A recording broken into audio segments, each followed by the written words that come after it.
Ready to dive in. Let's do it. Today we're tackling those heavy hitters, loneliness and loss, all through the lens of just a few lines of a song. Oh, interesting.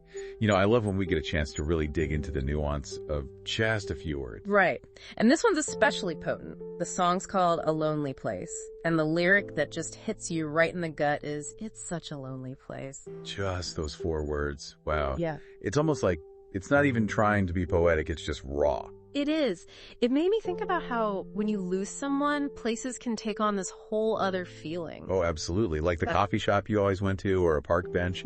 Suddenly, it's not just a place anymore. It's so loaded. Like the memories are almost tangible. Have you ever felt that? Without a doubt. It's like those places hold a piece of that person, And when you're there without them, it's that emptiness that really... It just kind of hangs there. Exactly. And the way this song just keeps repeating that line, "It's such a lonely place," over and over. Yeah. It's haunting.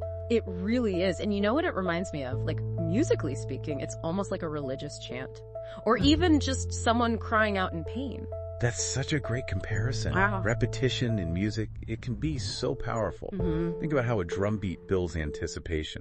This feels like that, but for grief. Yeah. Or even just the way, like, when you're really heartbroken, the same thought can get stuck in your head, playing on repeat. And you can't escape it. No. And what's also interesting is that the lyrics don't just describe loneliness, they almost give it a physical form, like, walk these streets, every corner, every turn. Whoa, yeah. You're right. It's like loneliness itself becomes a place. Right. Like this heavy, suffocating space you're trapped in. Which I think is so true to how grief can feel, right? Yeah. Like it's this weight on you. It changes how you move through the world, literally. Totally. And I bet that's amplified when you're in a place that holds memories, especially if those memories are now tinged with sadness. Oh, 100%. It's Yeah. like our brains are wired to connect places and memories. And it's not just visual, right? It's sounds, smells. Mm-hmm. It's funny you mentioned smells. I swear, a whiff of a certain cologne, and I'm instantly back in high school. Right. And it's so involuntary. Our senses are so powerful. So when you go back to a place tied to a loss and those senses are triggered, it's like reliving the memory almost. And it makes you wonder, like, are those memories comforting or just another layer of pain? That's the bittersweet part. But here's what I find really fascinating about this song. We have zero context. We don't know who or what the loss is. We don't know the story, but we feel it. And that right there is the beauty of music. It cuts right through all the specifics and goes straight for the universal emotions we all share. Heartbreak is heartbreak, whether it's the loss of a person, a pet, a dream. Exactly. And sometimes hearing those emotions reflected back at you, even through a song, it can be strangely comforting.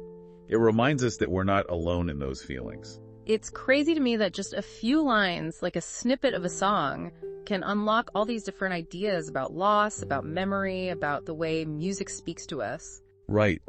It makes you realize how powerful even a simple phrase can be when it taps into something so universally human. It really does.